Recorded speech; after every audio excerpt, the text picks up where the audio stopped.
What's going on? Yes, sir. Welcome into another episode of the Fantasy Football Fellas podcast. Tuesday, March 21st. Tyler, we're out here in the AM hours. We're not in the PM hours today. You got the coffee in hand. Both got the morning coffee in hand. This is an unprecedented time to record for the Fantasy Football Fellas podcast. But it is a time that worked for both Tyler and I today as we were prepared to take some time off today, but wanted to make sure we squeaked in a recap of free agency thus far and what it means for the fantasy football landscape in 2023. I'm at Lucas Wenzel on Twitter.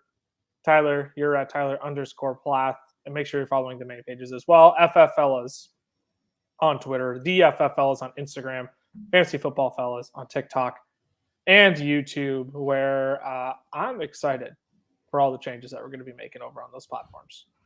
Coming up real quick, like in a month. Yeah, it is quickly approaching.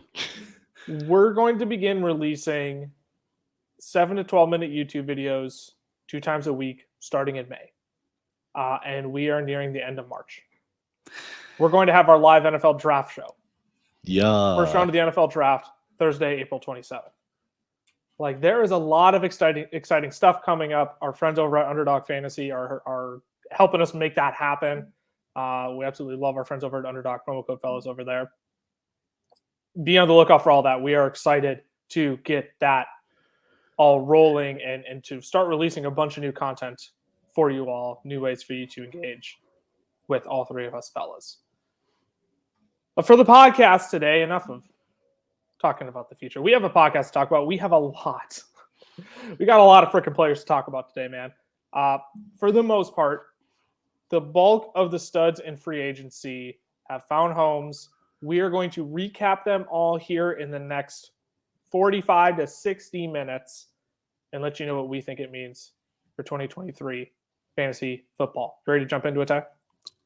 Let's do it.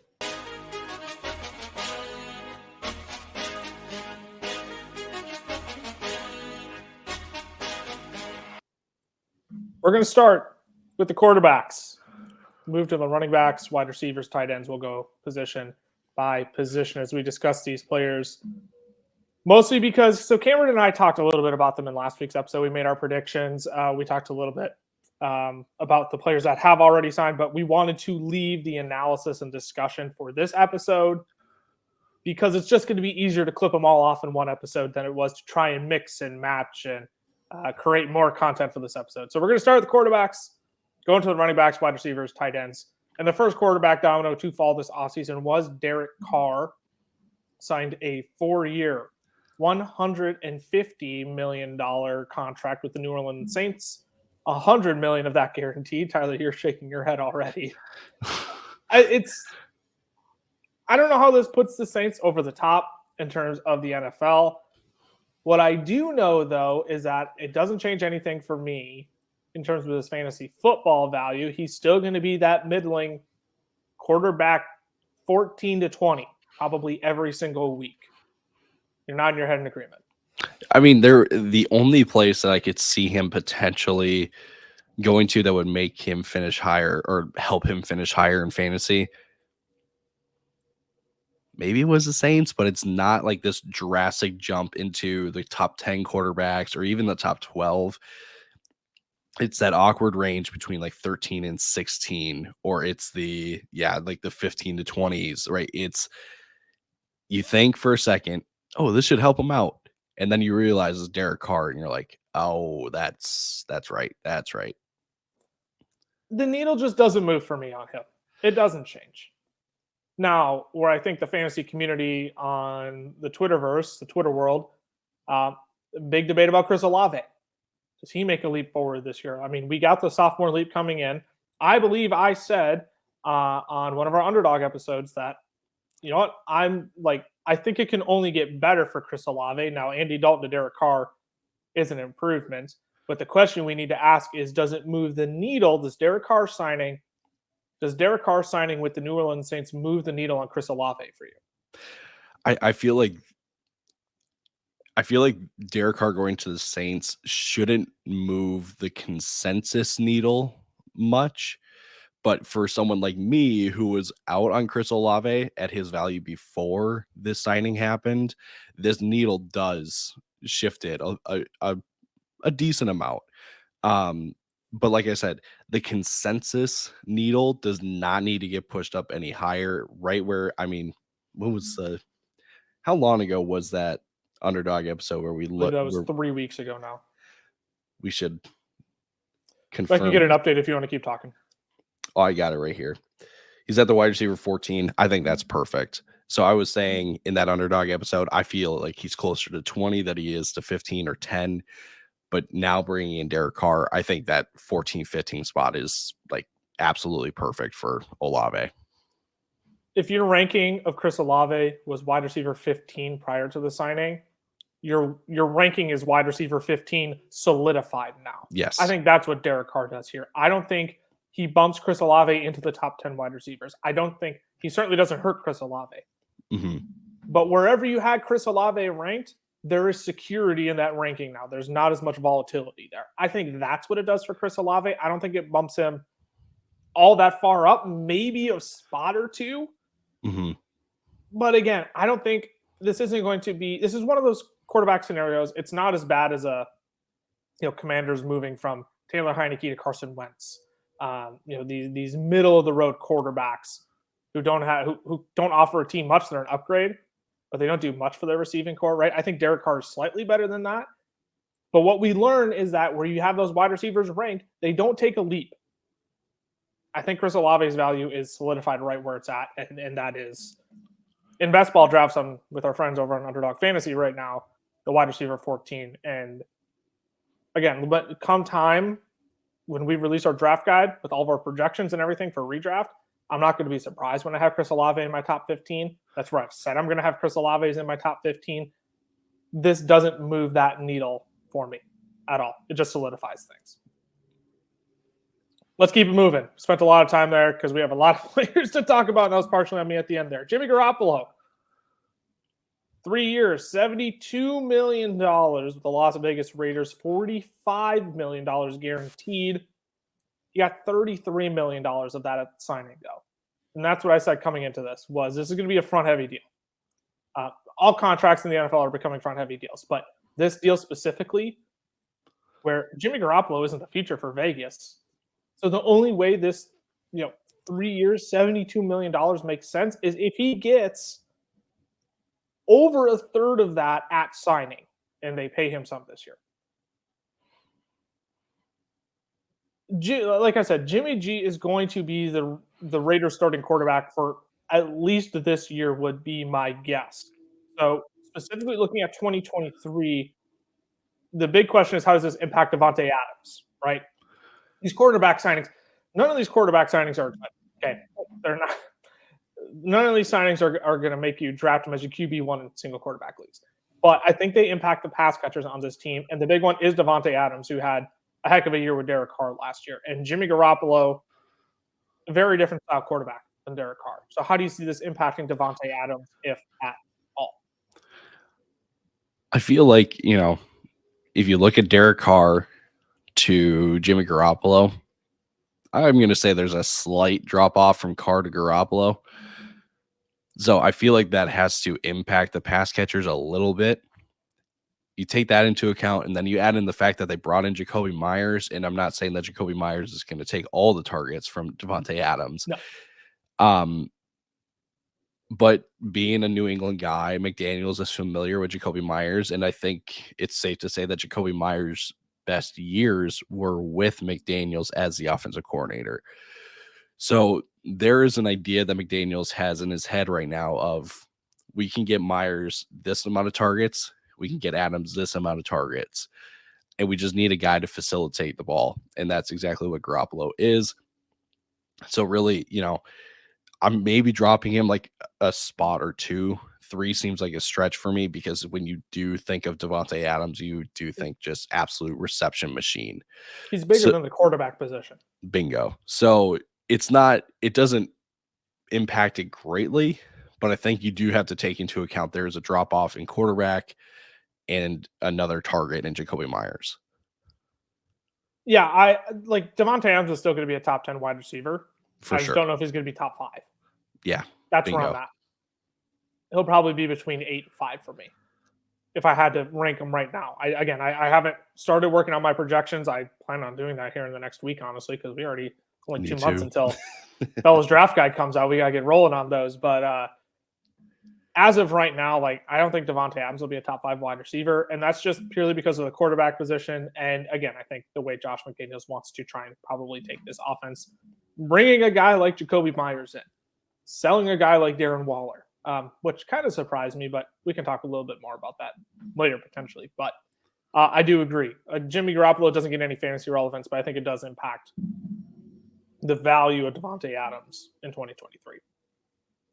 Last name I want to bring up here to potentially discuss Lamar Jackson. He was extended the non-exclusive franchise tag by the Ravens. So they pay him $32 million. Any other team can come in, offer him a contract. I'm sure you've heard the explanation to this thousands of times. We posted it on all of our socials, the explanation. Now, Lamar Jackson hasn't actually signed this yet. That's the thing I think people need to realize. He actually hasn't signed this tag yet. So do you think any team actually comes in and does the work for the Baltimore Ravens to try and snag Lamar Jackson from them? I really don't think so, because the vibe that I got when the report came out about this non-exclusive tag was that Baltimore is trying to prove a point to Lamar that Lamar's not going to get the fully guaranteed deal that he's asking for. And I personally do think there is something to be said about the owners and GMs looking at what the Browns did with Deshaun Watson and how much money they gave him. And now I'm not saying they're going to stick it to Lamar or anything like that, but I think that they are trying to get the pendulum to come back towards the middle now, because this happened with Kirk when Kirk signed his fully guaranteed deal. It's happened with Watson, where teams are very hesitant now to give all this money up, to one single player. So I don't think a team is going to do the work for the Ravens, and I think they're just going to call the bluff and be like, figure it out. Told you. Yeah, like go figure it out for yourself. I don't like that people are saying GMs and owners are colluding. I don't like that. Mm-hmm. Because let's be honest, they are also business owners. These teams are businesses. Mm-hmm. They are business owners. If you see the market is becoming skewed, why would you want to be a part of shifting this market in such a dramatic way that drains your ability to put together a team at the best level possible? Exactly. Like this is business 101, right? Lamar is a difference maker. He will put butts in seats for you. There is no question about that. He will help you win football games. However, your business lasts more than 1 year. This league has been around for how many years, right?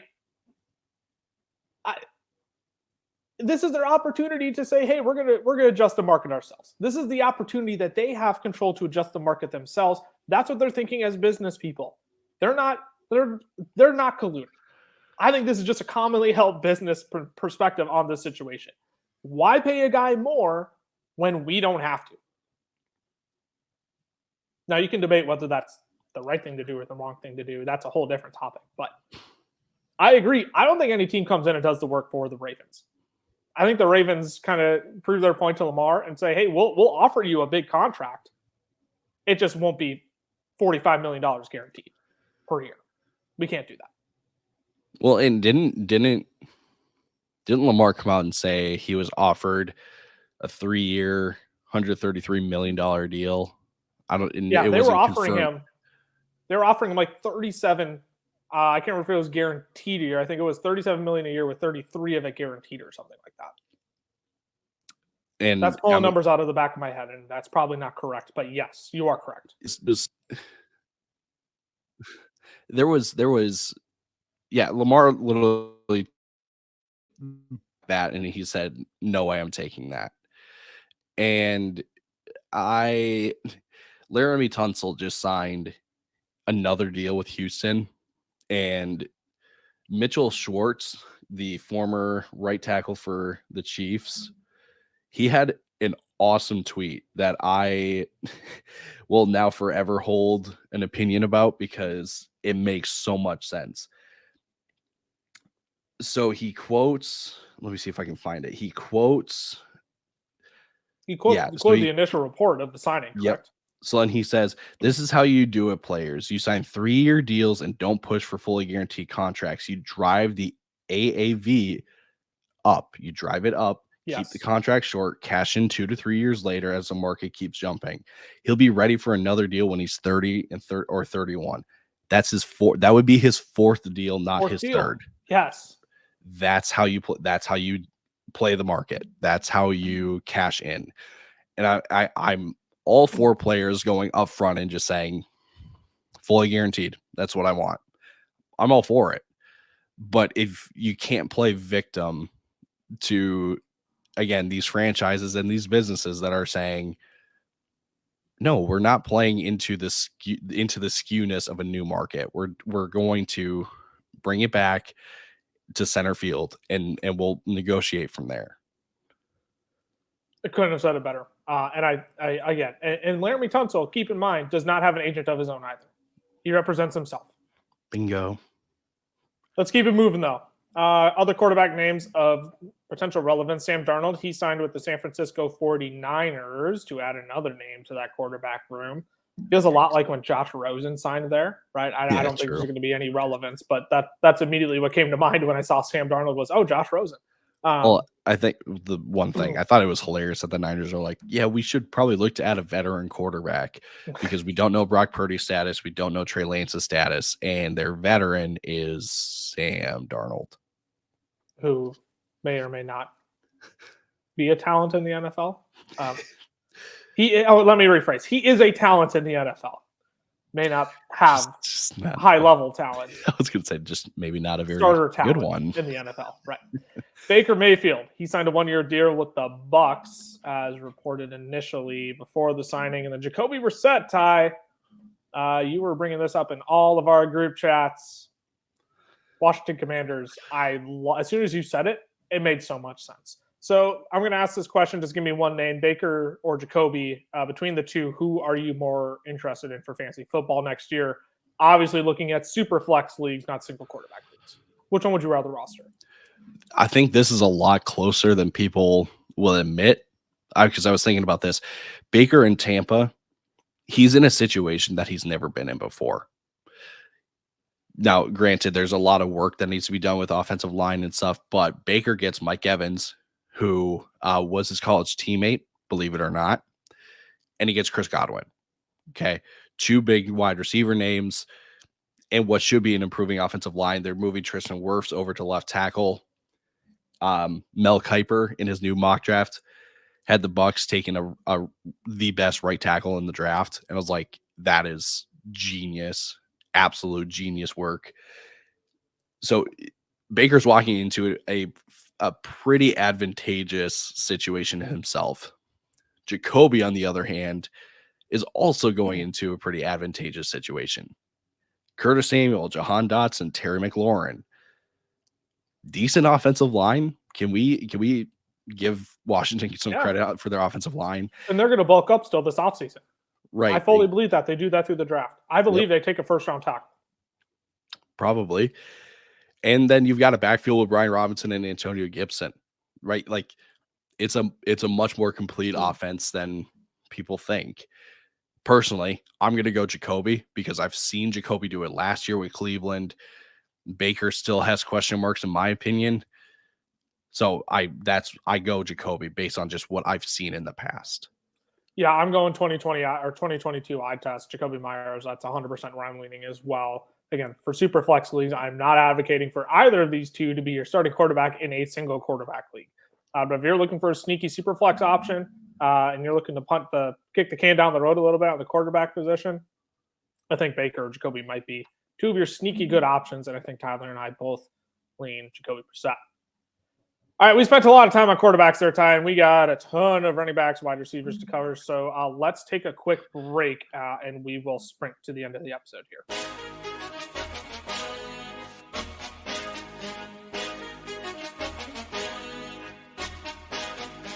Today's podcast episode is brought to you by our friends over at Underdog Fantasy. Now, we love Underdog. It is the easiest place to play best ball formats, and they even have their own form of player props called Pick'em. You can make up to 20 times your money on a single night by correlating props together. 2 picks will triple your money, 3 will 6 times it, 4 will 10 times it, and 5 plays that all hit will multiply your entry by 20. You can even place insurance on your picks too, so if only 4 of your 5 props hit, you still get 10 times your entry. And if you use our code FELLAS when signing up, Underdog is going to double your first deposit up to $100.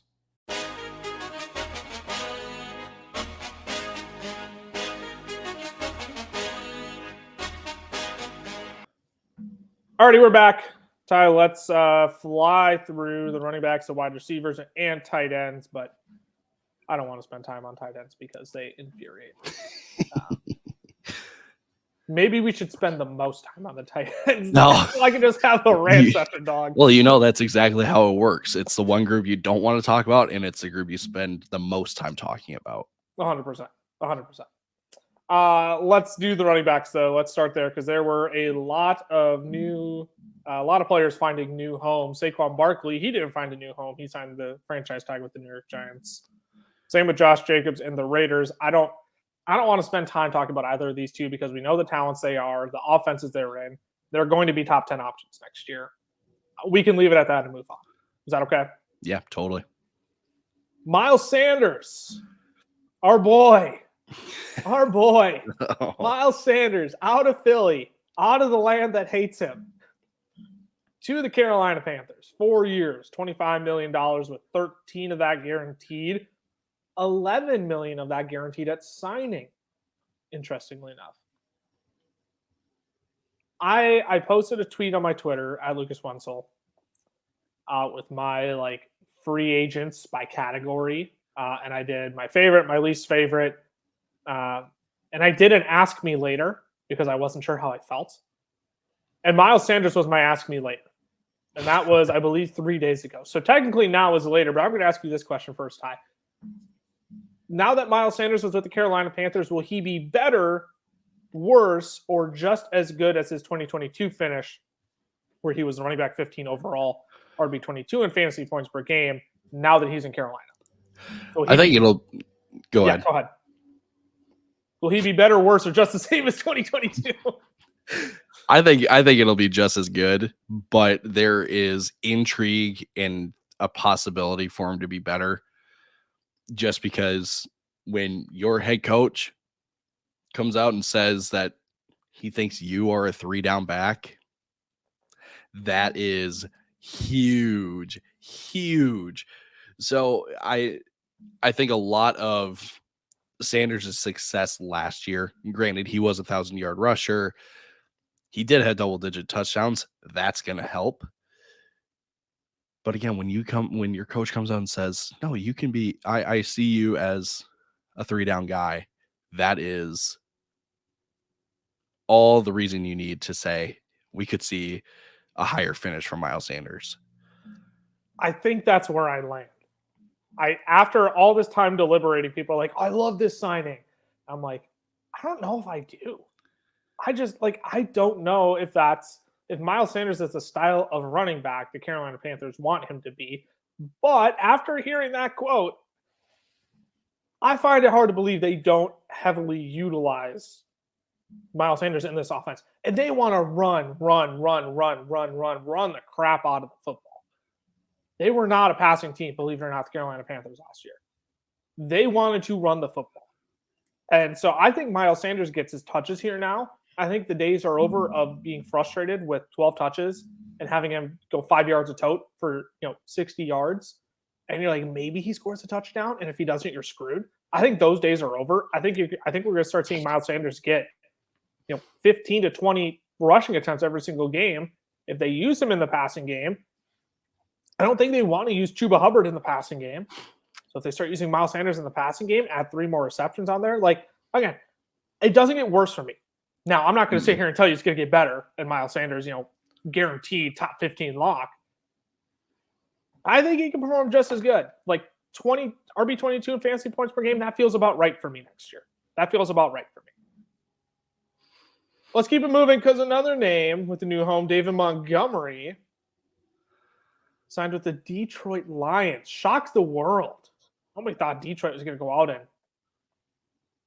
let our other boy walk. We'll get to him in a minute. I won't use the drop just yet. But 3 years, $18 million for David Montgomery, 11 of that guaranteed. I've seen conflicting opinions on this. Do I need to give up on DeAndre Swift?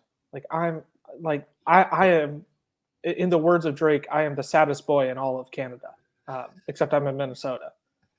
Pretty much. I don't know, do I need to give up on Swift now? My hope is dwindling by the minute. My hopes were still high, and then they let our boy walk and brought in David Montgomery. So do I need to give up on DeAndre Swift? I feel like you have to. I mean, there's still value with DeAndre Swift, but I think the days of top 12 running back season loading for DeAndre Swift are officially over. And rip in peace. It's so sad because I think everyone in the fantasy community sees DeAndre Swift as someone that can do that. But clearly the Detroit Lions don't think that he is a guy capable of taking a full workload. And I know that I have not ever really been as in on DeAndre Swift as compared to like you and Cam. I feel like this pushes Swift like 20. Then that was going to be my next question: is where are you comfortable drafting DeAndre Swift next year if he no longer has this top 12 lock loading? I mean, for me, it's between running back 20, 24. And that's going to be. I feel like that's tough to get for him because he is going to miss 2-3 games a year. That's enough time for David Montgomery to really take over bulk of work. And sure, DeAndre Swift will always have PPR upside, but it just doesn't look super great for Swift, in my opinion. So when you say 20 to 24, that's the RB dead zone in drafts. That ADP is where you start to see the running back dead zone. I'm just naming that reality because I think it's totally possible DeAndre Swift becomes a dead zone running back. So with that, then now I have to ask this question. Who gets drafted first next year in terms of ADP? David Montgomery or DeAndre Swift? Personally, I think Swift still does, just because I think people will say, oh, they're going to use David Montgomery as the Jamal Williams kind of back. So Montgomery really isn't going to get used a whole lot, but he'll still have goal line stuff. And it's just like, wait a second. Didn't Jamal Williams just finish ahead of Swift last year? The RB8. It's going to be Swift, but it should be Montgomery. I think people are going to be more in on Monty. I think they're going to be like a back-to-back kind of a scenario. Like Montgomery goes as 18 and Swift goes as like 22. I think that's what's going to end up happening if I had to take a stab at it right now. Or flip those two. Like it's going to be within 5 running backs that they go. I hope that people put Montgomery ahead of Swift because that's how it should be. And it's not like David Montgomery can't catch the football either. That's the other thing we need to recognize. David Montgomery can catch the football. So he's what you want DeAndre Swift as a runner to be, but Swift is what you want David Montgomery as a pass catcher to be, right? It's interesting because Monty's the better runner, but can't catch the football. Swift, a decent runner, but is definitely a superior pass catcher. So I'm really curious to see how Detroit plays this out. Dan Campbell hates DeAndre Swift. I will never forgive Dan Campbell for that. We need to keep things moving here, though. My boy, Rashad Penny. Love Rashad Penny. 1 year, $1.3 million with the Philadelphia Eagles. Only $600K of that guaranteed, though. And I think we could sit here. We don't need to debate what his floor and ceiling is going to be because Rashad Penny has averaged 6 yards per carry the past 2 seasons in games in which he's played. Now behind arguably one of the best offensive lines in the NFL. Not arguably, behind one of the best offensive lines in the NFL. We also know that I think we can label him as injury prone and he could also only play 7 games this year. But this contract, we need to talk about this contract. $600K guaranteed for 1 year. Is there a possibility he just doesn't even make the team? And this was just like a splashy, we got to get another body in here, and Rashad Penny fits our scheme. But if he doesn't look good coming off his injury, like, is he like a cut candidate even going into the season? I think it's either a cut candidate or it is Ronald Jones 2.0, where he finds himself as the running back 4. I mean, Kansas City last year had Isaiah Pacheco, Clyde Edwards-Helaire, and Jerick McKinnon all playing in front of Ronald Jones. Eagles don't have that many running backs, but Kenny Gainwell, Boston Scott came back, and Boston Scott signed for more money than Rashad Penny did. Trey Sermon is still on the team. I don't think he's going to be, I mean, he's more the RB5 because I do believe Philly should take Bijan Robinson in the first round this year. So if you add Bijan to that mix, Rashad Penny could very well be the running back 4 in that rotation.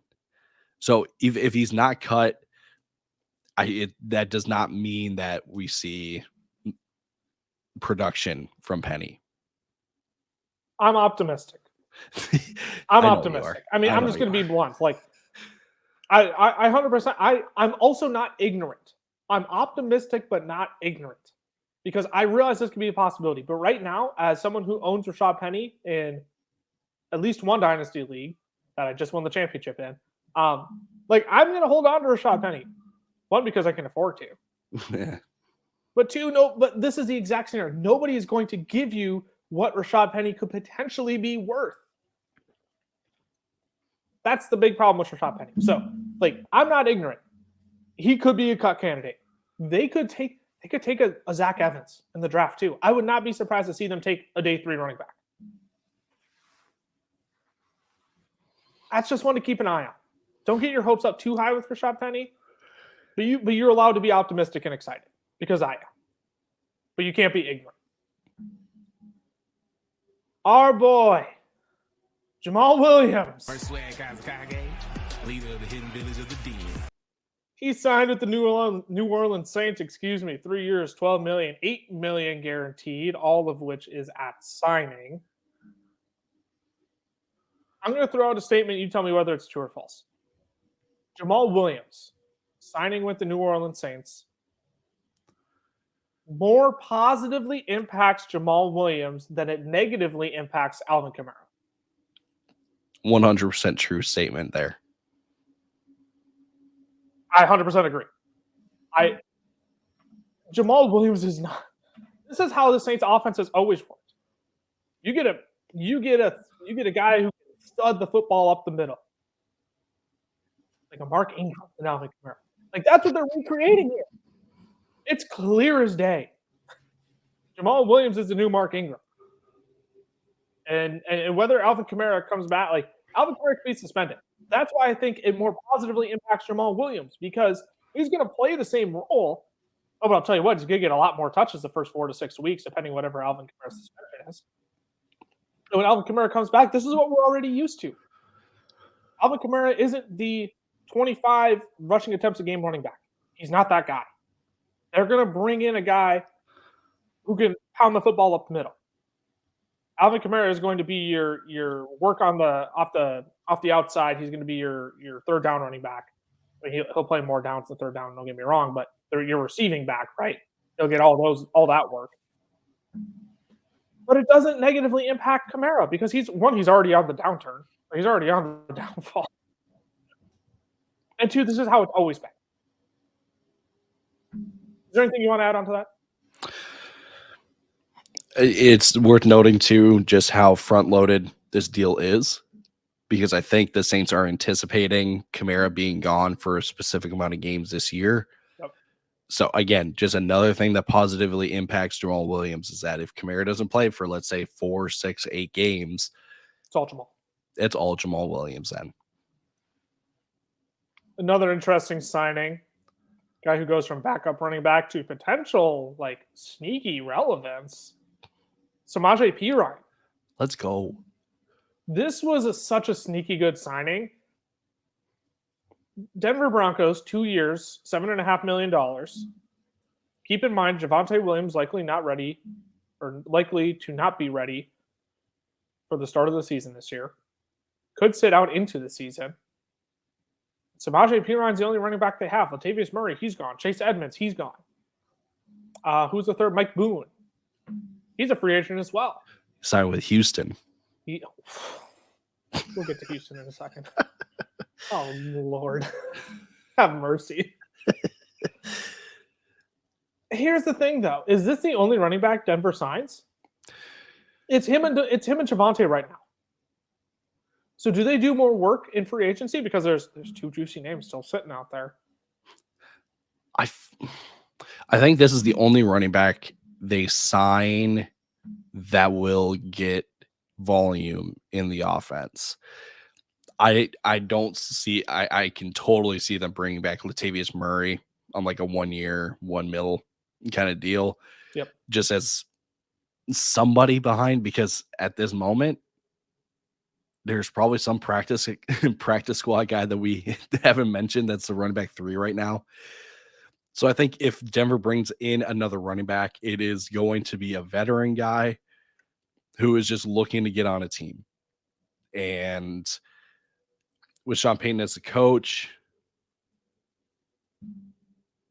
Mark Ingram, it's Latavius Murray, Mark Ingram, though the running backs of that nature could be the only other running back Denver could sign. I would agree with you there. I don't think they go out and sign another big name or try to sign a bigger name like a Leonard Fournette or Kareem Hunt, who are still on the market, keep in mind. At least as of this recording. Yeah, I should also clarify that as of this recording. I could also see them drafting a late round guy too to come in and just fill out the roster a little bit before Javonte gets back. Alexander Madison, let's keep it moving because we still have receivers to get to. Alexander Madison, back with the Minnesota Vikings, 2 years, $7 million. And the burning question here is, have we seen the last of Dalvin Cook? It doesn't seem like we have, based on word out of Vikings camp, as we follow close tabs on as Minnesotans. The one would think this indicates the end of Cook, but it doesn't sound like it. No, I think if Minnesota moves on from Cook this year, it's only by a trade. Yep. It's next year because Cook's cap hit next year is $15.6 million, and a release results in 3.1 in dead cap money. Oh. So you get a difference of 12 million versus this year where it's just 8 million. So they've definitely looked at the running backs and said, let's hold on to Cook for this year. Next year is the year where we can free up even more cap, because that's what Kwesi has done. He's been just getting rid of, I shouldn't say overpaid players, but guys that sign big contracts for years, and getting them off of the books because we're competitive rebuilding. Yes. Competitively rebuilding. And you got JJ coming up next year. You're going to need a lot of money to pay that dude next year. And Kirk is on the books next year. Keep that in mind. They moved his money. He had a 2-year option. They moved his money over the next 2 years. So his cap hit is lowered, but Kirk is no longer going to be the disgusting $35 million quarterback anymore. Like, I think we got to get that narrative off. Kirk might be sneaky underpaid next year. Can I say that? Is that allowed? Yes. Compared to the market. Compared to the market, yes. But I think you're spot on. I think they hold on to Dalvin unless if a team is willing to give them, quality draft capital, second, third round pick for the guy. And I don't think Minnesota will get an offer like that. Deonta Foreman, Chicago Bears, 1-year deal, $3 million. When Monty signed with Detroit, Khalil Herbert truthers rejoiced, and then they had their hopes crushed not too long afterwards. I think this is a realistic question. Some people may laugh at me for asking this question, but would you rather have Khalil Herbert or Deonta Foreman next year? Deontay Foreman, excuse me. I think They're a lot of relatively the same running back. They are. They really, one is definitely more. I mean, the style is different, but in terms of like what we could see in terms of fantasy output from either one of these guys could be right around the same. It's maybe it is the Kmart version of DeAndre Swift and David Montgomery. And like Kmart is the perfect way because it's not the Walmart, it's not the Target. It's not even Walmart. It's like very, very loosely similar. So if I had to choose one or the other, I have to say Khalil Herbert because I have Khalil Herbert on my dynasty team. Have to. But there is a hint of me that says actually Deontay Foreman based on what we saw last year. I think I'd still rather have Khalil Herbert. I think it's more so Chicago knows him best. That's more so my perspective here. I just don't think they want to give Khalil Herbert 20 plus touches a game if they don't have to. I think that's what it came down to. So Deontay Foreman, you're probably going to see a 60-40 split between these two guys, if I had to guess. Mm-hmm. I'm going to wrap this up fairly quickly for the running backs. Devin Singletary, 1 year deal with the Houston Texans. $3.75 million. And the only thing I have to say is bye to Dameon Pierce value. Here is what you need to know. Dameon Pierce, when he had 20 plus touches last year, these were his fantasy point totals: 18.1, 25.9, 20.3, 15.7, 13.9, 12.5, 11.8 for an average of 16.8. That is in PPR formats. Now, when Dameon Pierce had under 20 touches last year, 4.9, 8.7, 14.1, 12.2, those are good, 3.7, 6.6, for an average total of 8.3, half of when he got 20 plus touches. I'm sorry. This is the literal proof of if you are not a running back drafted in the first 2 rounds of the NFL draft, you are replaceable. Dameon Pierce, felt by the fantasy community, was probably the guy who was most likely to keep his job because he performed well when on the field. Not safe at all, whatsoever. So if you're a Dameon Pierce manager, put on a funeral for your boy. I'm sorry. It ain't looking good for him. Damian Harris, on the other hand, he signed with the Buffalo Bills. I haven't seen any confirmed money on this yet as of this recording. I'm searching for it as we go. Yeah, I looked before we hopped on. I still haven't seen anything. It is a 1-year deal with the Buffalo Bills, though. And yet to sign because we're already 40 minutes into this episode and we still have wide receivers and tight ends to fly through. 2 running backs have yet to sign: Leonard Fournette and Kareem Hunt. Tyler, give me a team for each of them that you can see them signing with. Fournette, I can see Cincinnati. Sure. Kareem Hunt, I can see. That one's tough. That one's really tough. Oh, I don't really know. You want me to answer it for you? Yeah. I think both of these running backs are guys who aren't going to sign, and they're going to wait for a running back to get hurt, sign a $5 million contract to go in and replace those guys. I think if you're their agents, you have that value. You have the name value. You have former superstar written on you. Now it's fading in the Sharpie that's on their arm. Superstar, it's like fading because it's so old at this point. But I think they both. I don't think they sign with anybody. I think they wait until a backfield clears up, until somebody goes down with injury. Not that we ever wish injury upon anybody, but why would you sign for less right now? Because these guys were both given up on by their respective teams. Just my 2 cents. Let's keep it moving to wide receivers, Ty. Jacoby Myers signed with the Raiders. 3 years, $33 million, $21 million guaranteed. Again, I'm going to ask you the question that I asked you with Miles Sanders. Does Jacoby finish better, worse, or just as good as his 2022 finish as the wide receiver 29 overall, 30th in fantasy points per game now that he's in Las Vegas? I think he finishes just as good. You got rid of Darren Waller. Hunter Renfrow is, for whatever reason, just falling out of this offense. I think it's just as good because you have Devontae Adams. Devontae Adams is going to be a top 10 wide receiver, and he's going to demand a ton of volume.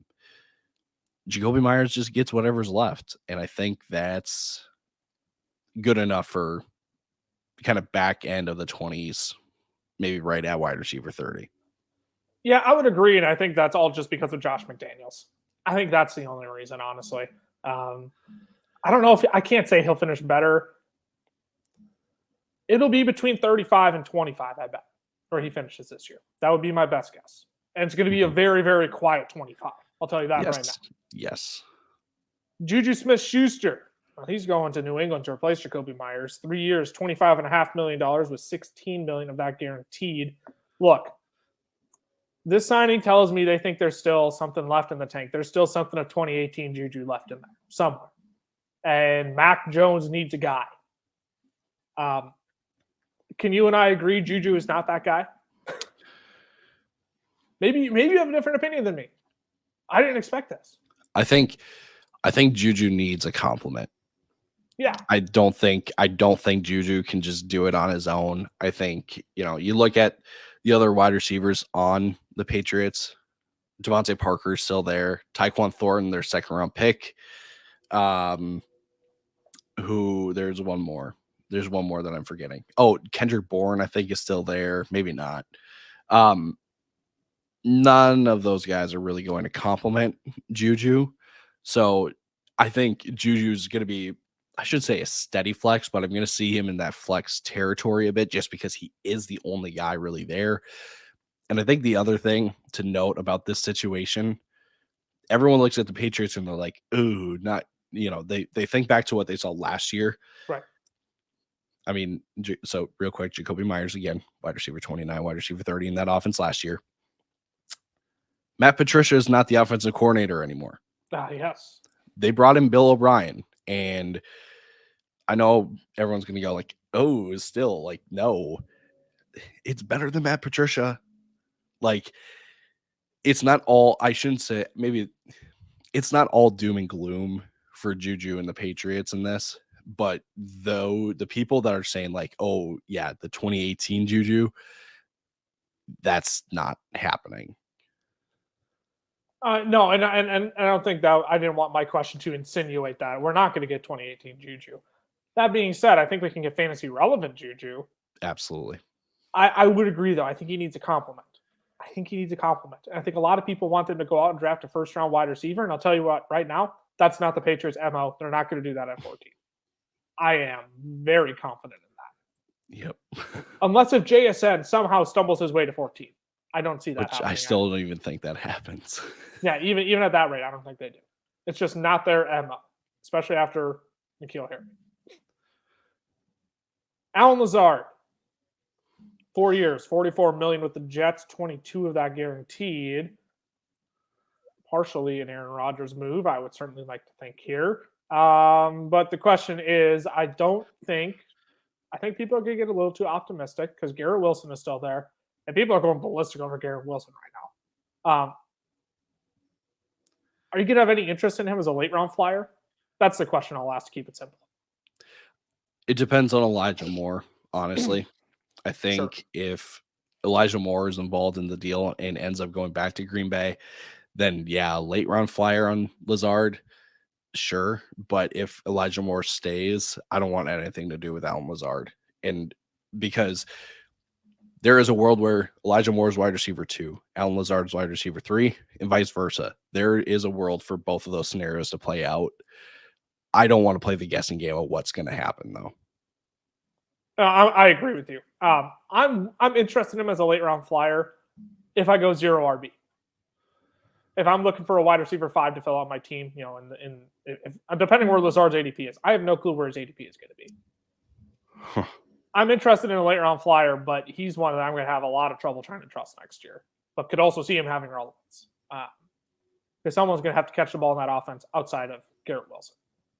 Tyler Conklin. We all know how much Aaron Rodgers loves to use his tight ends, aka not very much, except for 2020 Robert Tonyan. Yeah, Big Bob. Robert Woods, 2 years, $50 million with the Texans, $10 million guaranteed. I don't even want to talk about this one. This is just a filling out the roster as far as I'm concerned. You want to talk about it? Well, like I don't think Robert Woods is going to be a late round flyer, but he's going to be someone that I look to fill depth with on my roster. If I can get him as my wide receiver 4, awesome. But I'm not taking him to be one of my starting lineup guys. What if they draft JSN at 12? Then Robert Woods' value just goes. Which is what I'm just anticipating. I'm anticipating them to double down on offense in the first round. I'm not going to be surprised if they don't, but I find it hard to believe you're going to walk into this season for Bryce Young without another weapon to help him out, or CJ Stroud, depending on which falls to them. Adam Thielen, though, I miss him already, but he did sign with the Carolina Panthers. Fun fact: only 2 teams offered Adam Thielen a contract after he went undrafted in the 2013 NFL Draft. Tyler, those 2 teams, the Minnesota Vikings and the Carolina Panthers. Wouldn't you know, it's all full circle now. 3 years, $25 million, 14 guaranteed. Look, we're not going to get 1,000 yards from Thielen of old. I don't think we're going to get double-digit touchdowns either. I hate to tell you, with a rookie quarterback. Where's Thielen going to fall in drafts this year? I think that's a question. Because my initial question is, do we get resurgence of 1,000-yard Thielen or double-digit touchdown Thielen? But I don't think we do. So what do we do with Thielen now in redraft? You gotta look at him as a flex. You can't. At best. Sorry. Yeah, no, you're right on. We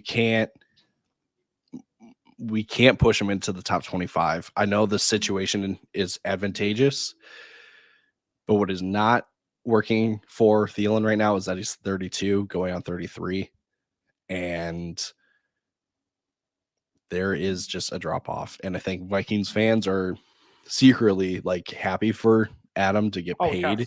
Yes. But we know that Thielen kind of lost a step last year, and it's not because he wasn't getting the ball. It was it was because he wasn't getting the ball, because he wasn't getting open as often as he once did. So he's got to be in the flex here. He has to be.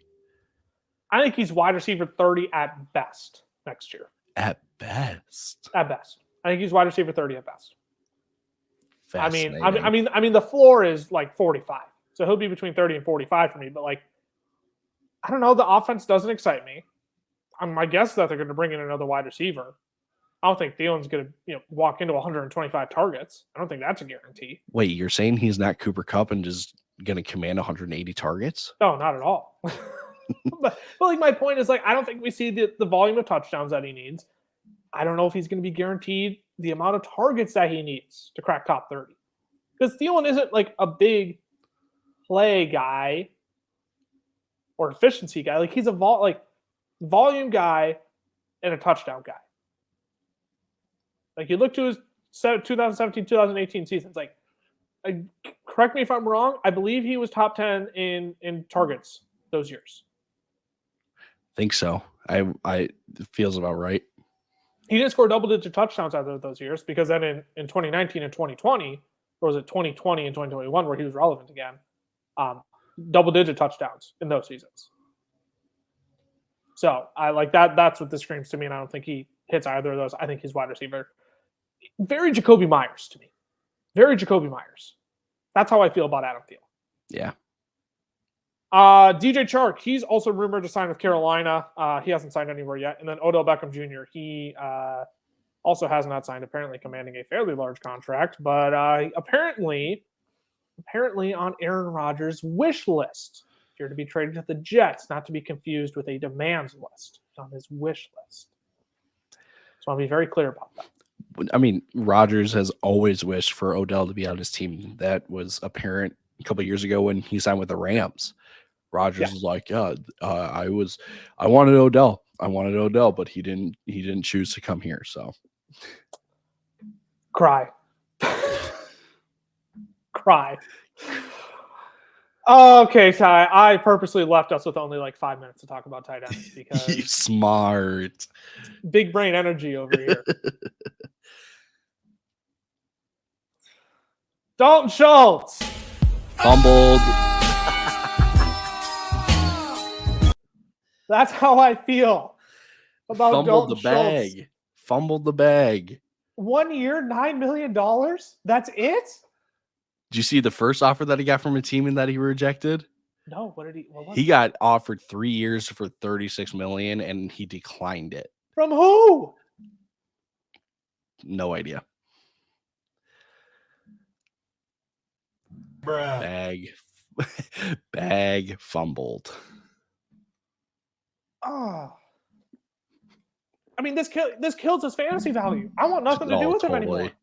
Well, let's say Houston brings in a Bryce Young.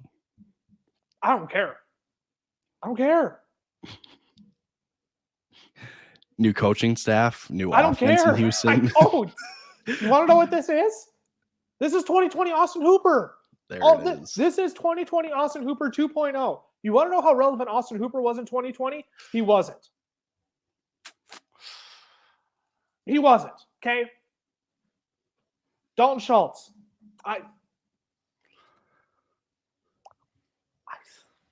3 years, $36 million, and he said no? He said no.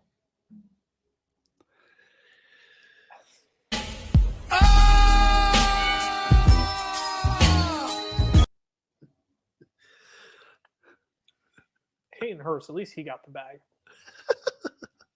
Carolina Panthers, 3 years, $21.75 million, $13 million of that guaranteed. All that's signing. Front heavy contract. Team of today's episode. Any more interested in Hayden Hurst now for fantasy after the signing? I don't know if I am, but I think this was like not the worst spot for him to go to given the team situation and just level of expectation for him in general. Hayden Hurst had a stretch last year where he was kind of a sneaky start at tight end. Yep. I think he can find himself in that spot a little more often in Carolina, but it is not a like Hayden Hurst is the new Dalton Schultz, if that makes sense. Like that's definitely not the case. Who's going to be more relevant, Hayden Hurst or Dalton Schultz?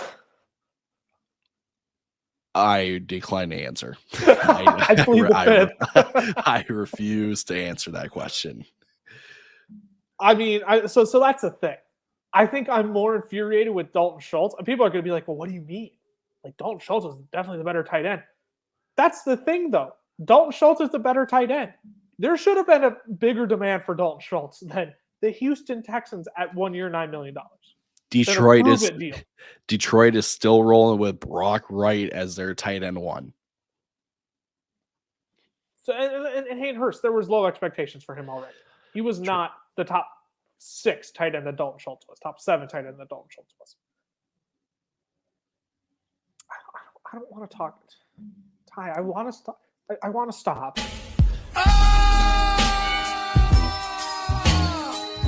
Mike Gesicki. What are we doing, guy? 1 year, $4.5 million with the New England Patriots. I couldn't believe the reactions I saw on Twitter. Actually, not a bad landing spot for Mike Gesicki. Are you kidding? Hi, Hunter Henry. I mean, Jonnu Smith gone, don't get me wrong. I've seen people make the argument of, well, he's going to replace Jacoby Myers. I don't think that's true. I think Bill can use him as a weapon, but when we were talking about teams like the Los Angeles Chargers would have been a perfect fit for Mike Gesicki. The Detroit Lions, not the best fit in the entire world. Dan Campbell, I think he prefers a more well-rounded tight end, but high dynamic offense could easily slide in there, catch a few touchdowns. New England ain't it. For what we had hopes for Mike Gesicki, New England wasn't it. I'll tell you that right now. Are you in agreement with me, or am I overreacting to this? No, I'm right there with you. The only kind of hope that I have is that there is like this deal is actually a fairly incentive laden deal where Yes. he can pretty much double his money just based on incentives. So like there's some kind of optimism there, but uh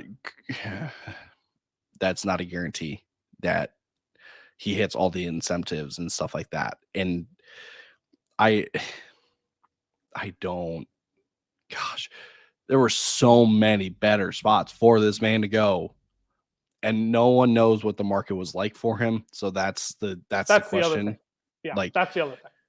so you can't get completely mad at the guy, but this Oh, ain't it. This ain't it. not for fantasy. From a fantasy perspective, I was infuriated. Robert That's more Tonyan, he signed with the pride. Chicago Bears, 1 year, $2 million or basically $2.5 million, $2.65 million. Impacts Cole Kmet. I'm not excited for either of them anymore. Nope. Not that I was overly excited for Cole Kmet. I had hopes, but when they brought DJ Moore in, those hopes were kind of shattered. Not super interested in either, but he did sign there. One that I am far more interested in. Hello, Donald Parham. 2 years, $2.65 million with the Los Angeles Chargers. I am very interested in Donald Parham next year. I'm going to have a lot of shares of him in best ball. I'm going to tell you that right now. I can't tell if you're serious right now. In best ball. Best ball was the key word there.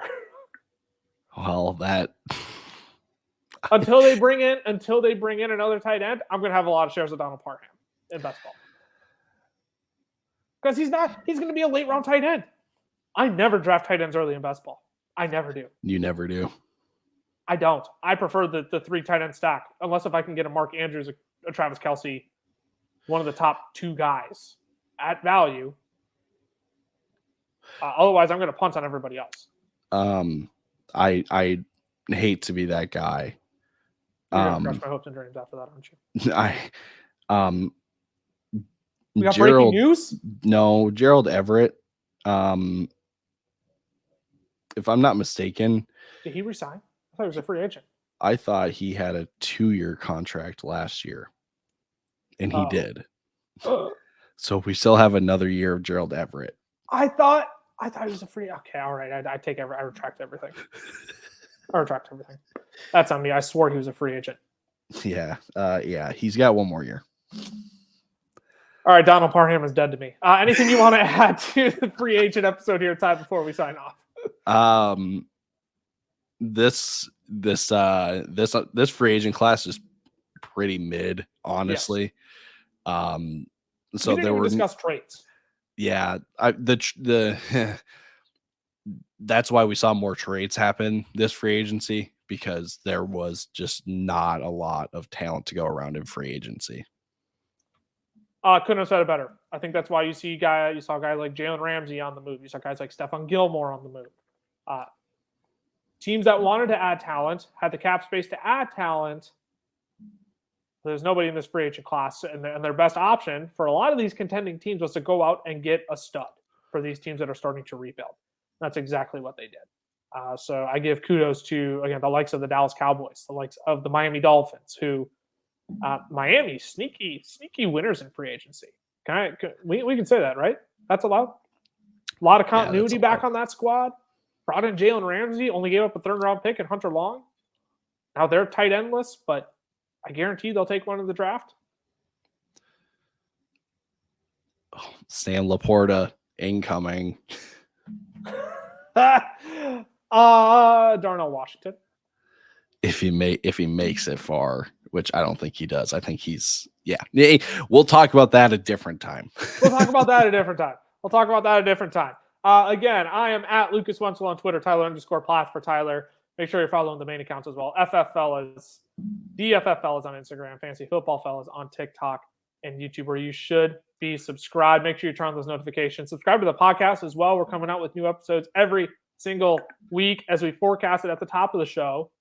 We got all sorts of new YouTube content coming too. We're going to be doing 7 to 12 YouTube minute videos soon.